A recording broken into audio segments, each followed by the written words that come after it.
Olá, meus amigos, sejam todos muito bem-vindos ao canal Politizando. Eu sou o William Jacob e eu vou trazer aqui nesse vídeo algumas reflexões sobre uma coluna que foi publicada no site da Veja nessa semana, intitulada O Único Ponto em que os Institutos de Pesquisa Concordam. Mas antes de trazer isso aqui e outras questões mais, eu quero pedir a sua ajuda para que se inscreva no canal, ative as notificações. Se assistiu o vídeo e gostar, deixa o like, que é o joinha para cima. Se não gostar, joinha para baixo, comenta o que você vai achar e também, se puder, compartilha para que outras pessoas fiquem sabendo desse nosso espaço. Eu quero agradecer a quem já está inscrito. Nós alcançamos hoje a marca de 74 mil inscritos aqui no canal. Então, muito obrigado a todos vocês, enfim, que estão aqui, que chegaram recentemente ou que chegaram há mais tempo. Todos são muito importantes para que o nosso trabalho continue crescendo. Pessoal, o colunista Robson Bonin escreveu uma coluna com algumas reflexões importantes ali e é bom a gente tentar entender alguns pontos e eu quero mostrar para vocês aqui no final que temos tempo de mudar esse cenário trágico, que é uma polarização cujo problema não é você ter duas pessoas, duas figuras, liderando as pesquisas, Lula na frente, Bolsonaro atrás, mas é o tipo de polarização. Porque nós temos um governo trágico, não tem para onde você olhar e encontrar motivos, na economia, por exemplo, na questão da saúde, na educação, para elogiar Bolsonaro.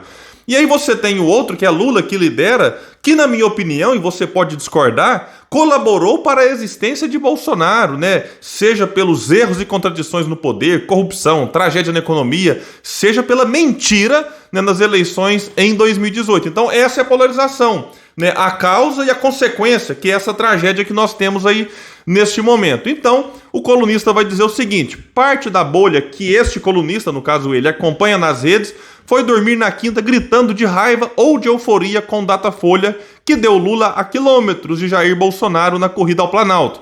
Todo tipo de teoria surgiu depois do resultado. Nesta sexta, que foi quando ele escreveu esta coluna, o IPESP mostrou como é duro o trabalho dos institutos nessa missão de antecipar a escolha pessoal que milhões de brasileiros farão na solidão da urna em outubro. É bom lembrar isso aqui, porque tem gente que pensa que vai ter que escolher amanhã. Opa, nós estamos aqui em maio, é em outubro que a escolha tem que ser feita na solidão da urna. Isso aqui é importante destacar, porque tem gente que parece que pensa que vai ter que ir amanhã, nas urnas, escolher quem que quer para ser o próximo presidente, além de governador, senador, deputado estadual e federal. E ele continua dizendo que o Instituto mostrou nesta sexta que Lula, o IPESP, segue na liderança, mas a distância em relação a Bolsonaro não é tão definitiva como o cenário de quinta. Petistas escolherão acreditar no Instituto, bolsonaristas em outro.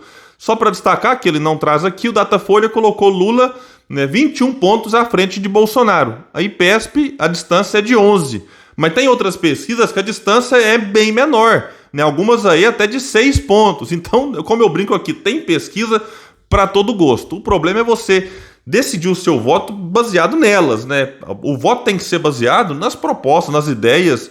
Eu até entendo que tem pessoas que façam tal do voto útil, muitas decidem votar no terceiro colocado, que é para tentar chegar em segundo e mudar esse cenário de segundo turno. Outros optam por ir no primeiro colocado, nessa coisa de votar para acabar no primeiro turno. Mas peraí, como eu falei, estamos há mais de 4 meses das eleições. E o Robson vai continuar falando o seguinte: com o calendário eleitoral estacionado à espera da campanha, que só começará oficialmente em 16 de agosto, as pesquisas servem para isso mesmo, animar as torcidas organizadas nessa polarização entre petistas e bolsonaristas, para massacrar a minguada terceira via e para dar munição aos partidos que ainda barganham entre si os espaços de poder na formação de alianças. Pesquisa usada muito para isso, para você ver, não, peraí, esse aqui tem maior chance de vencer, então gera uma expectativa de poder e muitos tentam se aproximar deste, tanto em alguns estados, assim como nessa eleição para a presidência da República. Muitos já pensando não só em surfar numa certa onda, e aí tem gente que acaba quebrando a cara, porque Bolsonaro em 2018, por exemplo, teve só o pequeno PRTB, que é o partido que estava Mourão na sua aliança, e muita gente que não acreditava em Bolsonaro preferiu ficar neutro, apoiar Geraldo Alckmin, enfim, ou apoiar outros candidatos por aí, e Bolsonaro cresceu nas pesquisas, saiu vitorioso e muitos governadores que estavam lá atrás, que tinham aí 1, 2 pontos, surfaram na onda Bolsonaro e foram eleitos, assim como muitos deputados federais que ninguém sabia quem era. senadores também, enfim. Então, em 2018, muita gente quebrou a cara. Nem em 2022, a gente percebe que tanto Lula quanto Bolsonaro, por enquanto, Lula tem ali partidos de esquerda e centro-esquerda, PSB, o PSOL, o PCdoB, PCO, que é um partido de extrema esquerda, tem o Solidariedade, cujo presidente Paulinho da Força até pouco tempo era chamado de fascista pelos petistas, porque ele votou ali pelo impeachment da Dilma, agora já virou companheiro de novo, E do lado de Bolsonaro tem o quê? Tem o Centrão, ou parte do Centrão que está com ele. E aí outros candidatos, por enquanto, têm maior dificuldade de atrair partidos para suas alianças por conta dessa polarização que acaba atraindo um número maior de partidos também em torno desses nomes. Mas tem muitos partidos que não definiram ainda. União Brasil tem pré-candidato, o MDB tem pré-candidata, o PSDB está nessa indefinição, você tem o Avante, tem pré-candidato, o PDT tem pré-candidato, você tem vários outros aí, que pode ser que inclusive lá na frente tentem algum tipo de união e você consiga aí ver alguns partidos juntos. O PSD, por exemplo, que eu nem citei aqui, não tem pré-candidato e não definiu se vai apoiar um nome ou se vai liberar em que cada estado façam ali as alianças que forem melhores para os candidatos ao governo. Então tem muita coisa para acontecer daqui até lá. E aqui também é importante destacar outro ponto que fala, A única coisa com que as pesquisas concordam nesta fase é que o país caminha para uma eleição entre o antipetismo e o antibolsonarismo. O candidato que, em outubro, embrulhar menos o estômago do eleitor terá mais chances de levar a faixa. Agora, eu pergunto, o Brasil merece isso? Ganha quem embrulhar menos o estômago do eleitor? Não estou nem criticando o colunista, não. Porque a fala dele aqui ela tem até um certo sentido. Agora, será que não está na hora do Brasil deixar de votar porque rejeita mais o outro? Não está na hora da gente votar porque gosta mais de um projeto, de uma ideia, de uma proposta? Em 2018, Bolsonaro venceu não porque tinha uma ideia, um projeto, uma proposta, mas porque ele conseguiu atrair para si o voto protesto contra o PT. Agora, será que vale a pena votar no Lula e no PT por um protesto contra Bolsonaro? Aí em 2026, vamos estar votando em alguém protestando contra o Lula? A gente tem que sair desse ciclo desastroso para o país. E continua aqui o colunista. Os presidenciáveis até aqui posicionados também repetem uma mesma frase. Até outubro, tudo pode acontecer, inclusive nada. É verdade, pode acontecer de tudo e pode acontecer nada. A terceira via sonha com um milagre, uma imagem que arrebate o eleitorado e derrube a lógica atual dos números.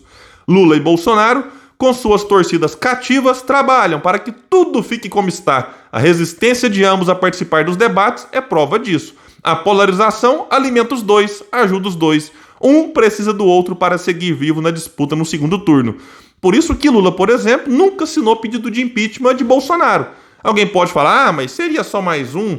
Sim, seria só mais um, mas seria da figura que muitos têm como a principal liderança na América Latina. Essa principal liderança se calou, se omitiu. Então isso aqui fica meio que implícito, ou nem tão implícito assim, o seu desejo pessoal, que era de ter Bolsonaro nas eleições. Lula não foi em nenhum protesto pelo fora Bolsonaro, ele preferiu ir para Paris. Sim, Lula foi para Paris, recebeu um prêmio enquanto muitos lutavam aqui nos protestos, enfim, tentando algum tipo de mobilização. Voltemos para a coluna do Robson. Lula nunca venceu uma campanha no primeiro turno, nunca enfrentou um oponente como Bolsonaro, com uma cartilha de atrocidades políticas rara, mas com inegável apoio em sua origem popular. Parte do país deplora a figura do presidente, mas a verdade é que ela é o retrato do que outra parte da sociedade sempre pensou e praticou, distante da posição dominante de poder. Sim, Bolsonaro acabou dando voz a uma parcela da sociedade que se sente representada por ele. Ah, William, quer dizer que eram 55% do segundo turno em 2018? É claro que não. Ali teve o antipetismo, teve o voto de repulsa ao PT, e teve gente que simplesmente tinha alguma esperança nele. Mas não dá para negar que em torno de 10 a 15% do eleitorado, sim, vê Bolsonaro como assim, o representante daquilo que eles gostariam de fazer, de falar, e que Bolsonaro fala e faz estando na presidência.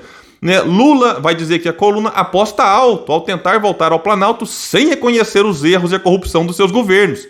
Se não fez nada de errado no passado, pergunta ele, como promete fazer diferente no futuro? Esse é o problema. Não faz autocrítica, ou seja, considera tudo o que fez certo. Gedel, Palocci, Eunício, Romero Jucá, Sérgio Machado, né? E muitos desses estão de novo com o Lula. Migalha para os pobres, uma montanha de dinheiro para os ricos, zero autocrítica. Ou seja, de certo vai repetir isso caso seja eleito presidente. Aí ele fala também de Bolsonaro, que fez o que quis no Planalto, sem se importar com nada nem ninguém. As mortes na pandemia, a instabilidade institucional, o encolhimento dos poderes do executivo diante do lobby do legislativo, a corrupção e a crise econômica que lhe tiram votos agora são resultado dessa escolha diária do presidente pelo dane-se, vou ali andar de moto ou de jet ski. É inacreditável, Bolsonaro parece que vive num outro universo, num mundo paralelo, em que ele não demonstra algum tipo de empatia pelo sofrimento dos outros, né? Como ele zombou nessa pandemia, chamando de gripezinha, imitando pessoas sufocando. É uma pessoa que a gente olha assim, como que o Brasil foi capaz de elegê-lo? E se a gente ignorar as causas, como eu falei já antes, né? A tragédia do PT no poder, na economia, em relação à corrupção, a gente vai repetir isso aí até quando? Né? Então Bolsonaro não caiu de paraquedas. Não foi uma imposição, né? Um decreto colocou ele como presidente. Foi o nosso povo que o escolheu. O nosso povo que votou 4 vezes no PT, que tinha elegido aí Fernando Henrique Cardoso naquela proposta da social-democracia que ele próprio, né, traiu. Mas é o mesmo povo, o povo não mudou. Então, se a gente não entender as causas, né, o problema pode se repetir. E ele vai finalizar aqui dizendo que bolsonaristas e petistas são parecidos numa coisa, absolvem o que há de pior nos seus ídolos e tentam convencer o restante do país de que a sua visão de mundo é o melhor destino disponível. Nesse campo, aliás, é sempre melhor não avançar para não estragar o churrasco de domingo da família. Eu quero encerrar esse vídeo com algumas provocações, algumas perguntas. Será que o Brasil não merece dar uma chance para uma alternativa que se apresenta não apenas como nome, mas como uma proposta diferente do que temos agora e do que tivemos no passado? Será que iremos para uma eleição no segundo turno em que quem sair dela vencedor continuará dividindo o país, as famílias, as pessoas? Ou alguém acha que Lula e Bolsonaro vão pacificar a nação a partir de 1º de janeiro? Né? Eu torço muito para que uma alternativa cresça e tire Bolsonaro do segundo turno. Inclusive, eu acho que isso seria até melhor para quem está preocupado com a defesa da democracia. Né? Tempo para isso nós temos. A história está repleta de viradas classificadas como improváveis. Inclusive em 2018, quando muitos candidatos aos governos de vários estados surpreenderam. Minas Gerais é um exemplo. O povo estava cansado de PT e PSDB. Aí veio o Zema e conseguiu, enfim, criar uma onda em torno do seu nome. E na semana final ali, ultrapassou os dois e por pouco não vence o primeiro turno. Em 2014, o Aécio estava 16 pontos atrás da Marina. Ele foi tirando. E na semana final passou e abriu 11 ou 12 pontos, né, quando as urnas foram apuradas. Então a história está aí para mostrar que não está decidido ainda.